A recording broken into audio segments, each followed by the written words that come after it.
बिगड़े हुए रास्ते पे ले जाने का षड्यंत्र। ऐसे में हमें चाहिए कुछ ऐसे लोग जो खड़े हो समाज के लिए और जिनका निज स्वार्थ ना हो।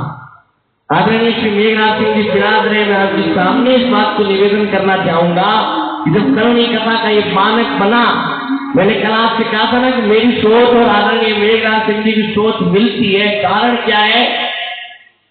इस दुनिया में दो स्वार्थ है, या तो किसी को नेतागिरी करनी होती है कि भाई मैं टिकट ले लूं, नेता बन जाऊं, या पैसे का स्वार्थ होता है।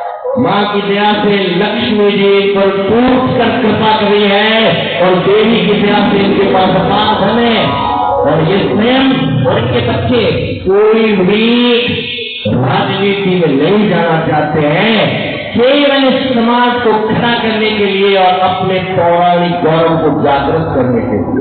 जब हमारा वो पौराणिक गौरव जागृत था तो सर्व समाज एक जागरण पर बैठता था। गांव में गांव का मुखिया, गांव के ठाकर होते थे जिनकी बात को माना जाता था। आज वर्तमान में परिस्थिति है कि हम हमारे घर के ठाकर साहब की बात को नहीं मान रहे हैं और बच्चे गलत रास्तों पर चल रहे हैं। ऐसे में एक और 90% से ज्यादा जिसके भी मार्क्स आते हैं, वो चाहे उसके घर में संपत्ति नहीं हो, धन नहीं हो, जो भी कोचिंग कॉलेज में वो पढ़ना चाहे, मेधावी छात्र अपने जीवन को बदलना चाहे, तो आदरणीय मेघनाथ सिंह जी रॉयल साहब हमारे साथ खड़े हैं और उनकी संपूर्ण फीस का व्यवहार। शिक्षा वो शेरनी है, जो इसका दूध पिएगा वो सिंह गर्जना करेगा। ऐसे में एक और शिक्षा, दूसरी ओर युवाओं का रोजगार और तीसरी ओर ये पर्यावरण। या मैं हनुमानगढ़ आया हूं तो मुझे चारों ओर हरियाली दिख रही है तो सांस भी कुछ अच्छी आ रही है। जब कभी दिल्ली में, जयपुर में कथा करने जाता हूँ तो परिस्थिति ऐसी है कि थोड़े दिनों में जैसे 20 रुपए की बोतल में पानी मिलने लग गया ना, ऐसे देखते देखते 100 रुपए के कैन में ऑक्सीजन मिलने लगेगी और बड़े शहरों में लोग हवा भी पैसे देकर खरीदेंगे। क्या हम इंतजार करेंगे उस दिन के आने का? लेकिन बात यही है कि हम सब में अकेले तो एक छोटी सी क्षमता होती है।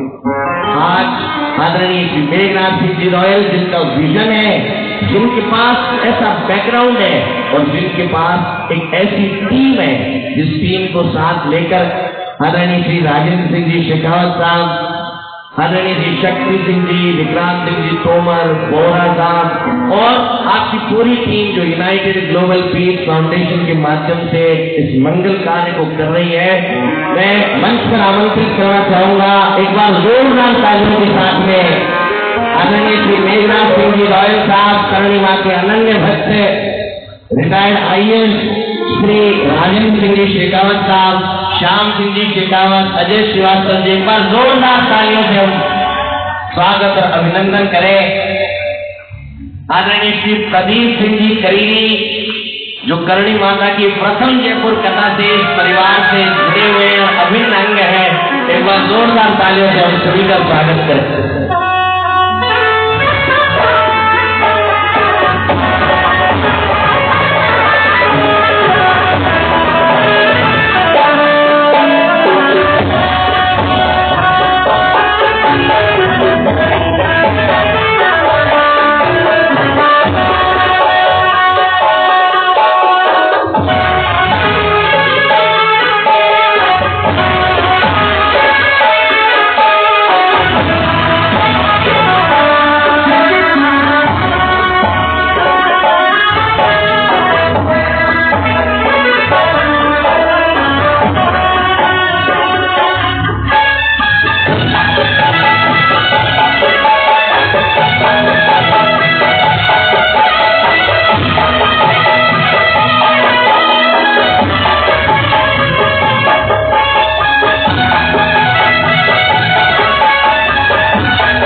राजेंद्र सिंह जी शेखावत साहब से कि आप उद्बोधन देकर हम सबका मार्गदर्शन करें और जोरदार तालियों से स्वागत।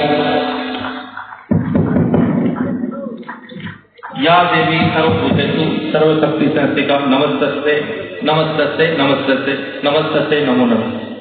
सर्वप्रथम मैं महाराज करणी प्रताप जी को मेरी तरफ से सादर नमन करता हूँ कि उन्होंने एक अच्छा बीड़ा उठाया समाज में जागृति का।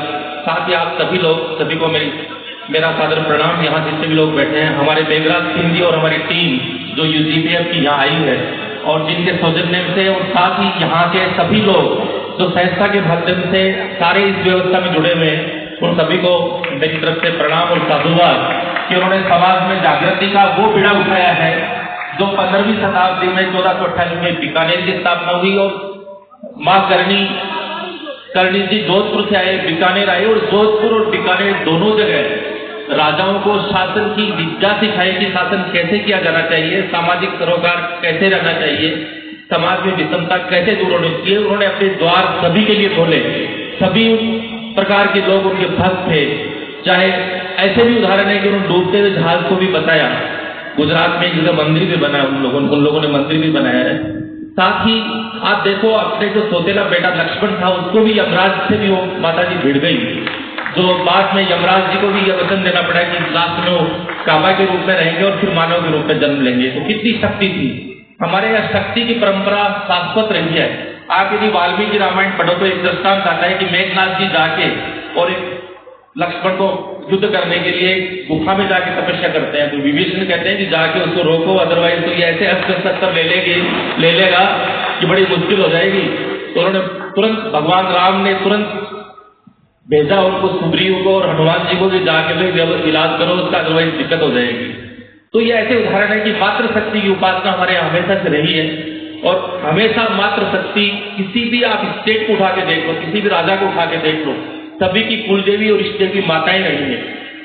और हमारे जो शिव की परंपरा है, आदि देव जिसको शिव मानते हैं, उसको भी आप देखें तो आपको जो शिव है उनमें आप कई बार शिव का वो रूप भी देखते हैं जिसमें आधे मनुष्य और आधे नारी है।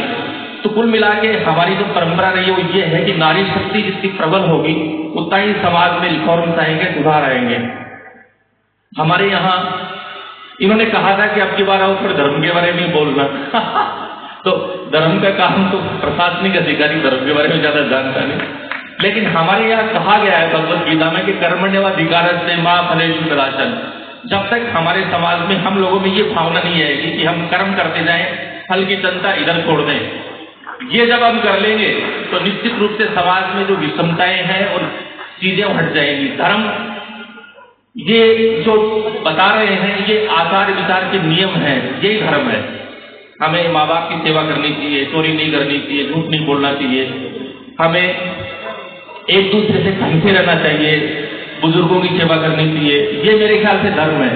और जो हम पूजा पद्धति करते हैं हमारे रिचुअल्स हैं, मेरा अपना मानना है। और ये धर्म सभी जगह है। बाइबल को मैंने पढ़ा है, बाइबल में एक जगह लिखा है कि आदमी के पास बहुत सारा धन होने से वो स्वर्ग नहीं पहुंच जाता है, लेकिन यदि जो ऊंट है उसके अच्छे कर्म हो, ऊंट एक सुई की नोक में से भी निकल सकता है और बहुत ही रिचेस्ट पर्सन है, वो हो सकता है कि उसको स्वर्ग का द्वार नहीं मिले। ये ओल्ड टेस्टामेंट में लिखा है। ऐसे ही कुरान में ज़कात का जिक्र किया है कि आपको दान करना चाहिए। हमारे यहाँ धर्म ग्रंथों में भी दान की महत्ता दी है कि दान सबसे अच्छा, किसी भी के पास पैसा है तो सबसे अच्छा उपयोग उसका ये कि या तो वो सबसे अच्छा उपयोग है कि दान कर दे, सेकंड क्या है कि उपभोग कर ले, और दो काम नहीं करेगा तो उसका एक न एक दिन नाश निश्चित है। तो ये मेघराज जी और हम दोनों अलग अलग तरीके से, मैं प्रशासन से इसमें सामाजिक सेवा में घुसा हूँ और वो एक बिजनेसमैन एंटरप्रेन्योर के बाद में सामाजिक सेवा में घुसे हैं। तो हमारे लिए नया नया क्षेत्र है और क्षेत्र जानबूझ के हमने चुना है। आप सोचें कि जो आदमी अरबों का बिजनेस कर रहा है अचानक सामाजिक सेवा का पुट आ गया तो कुछ न कुछ रीजन होंगे, क्योंकि उन्होंने भी वो धरातल देखा है, वो जगह देखी है कि किस प्रकार की विषमताएं और किस तरह से सामाजिक क्षेत्र को करोड़ों एक दूसरे को लड़ाओ। मुगलों ने राज किया तो कैसे किया, हमारे आदमियों की सेना हमारे से मरवाते थे दूसरे को। अंग्रेजों ने राज कैसे किया, अंग्रेज जब गए तो मुश्किल से 1.5-2 लाख होंगे, लेकिन पूरे देश पे राज था उनका। तो इसका मतलब ये है कि जब तक सामाजिक विषमताएं नहीं मिटेंगी, हम पर्यावरण के प्रति जागृत नहीं होंगे, हम समाज के नीचे तबके को साथ नहीं लेंगे, वो व्यक्ति जो नीडी है जिसको आगे नहीं बढ़ाएंगे, तब तक समाज आगे नहीं बढ़ सकता, उसमें गतिरोध ही रहेंगे। और ये बीड़ा उठाया है यूजीपीएस ने। इन्होंने करके दिखाया है कि 90% से अबव जिन बच्चों के मार्क्स हैं और जिनके पेरेंट्स पढ़ा नहीं सकते, उनका सपना पूरा नहीं कर सकते कि वे कैसे आईएएस बने, आरएएस बने, उन करीब 500 से ऊपर बच्चों को वहां पर जयपुर में एडमिशन करा दिया। तो आप सोचें कि वो लोग कैसे कैसे कैसे एडमिनिस्ट्रेटर होंगे। उन्होंने गरीबी देखी है, उन्होंने समाज देखा है, उन्होंने ये भी देखा है कि हमें किसी एक संबल मिला, एक व्यक्ति का, एक ऑर्गेनाइजेशन का, वो लोग जातिवाद नहीं करेंगे, वो अच्छे एडमिनिस्ट्रेटर बनेंगे।